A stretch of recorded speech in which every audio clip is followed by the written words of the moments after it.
Legislative Director for Texas Right to Life. We're the largest and oldest pro-life organization in the state. We seek to protect innocent human life from fertilization until natural death. Texas Right to Life applauds and thanks the Department of State Health Services for their work on these proposed changes. And we think that these changes not only improve upon the existing fetal disposition rules to ensure more sanitary treatment, but also affords the same dignity to deceased preborn children as to other human beings by requiring their bodies in whole or in part to be either buried or cremated. Texas Right to Life does request one clarification in the proposed rules concerning the scope of the new rule.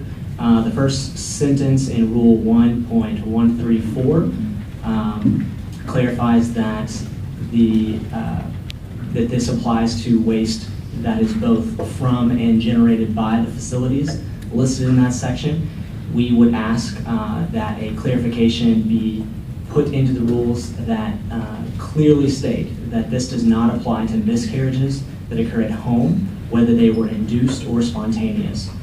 Because the previous rule applied for disposal of fetal tissue in sanitary sewer systems, this was not a problem, and this didn't need a clarification in the old rule. However, now since sewage disposal is no longer allowed by the proposed rules, Texas Right to Life asks the department to state that women miscarrying at home will not be subject to the waste disposal rules laid out in this section. I think that would clarify some of the criticism, and I think that's a needed addition here. Also, I would clarify that to make sure that the department is very clear in the scope that these rules do apply to both abortion facilities, whether they're ambulatory surgical centers, but also to hospitals. That is clear in the rules, but I think some of the criticism in the public conversation needs to have that clarity in mind. Thank you for your consideration of the proposed rules, as well as our requests for clarification and the added dignity afforded to preborn children by this new language. Thank you.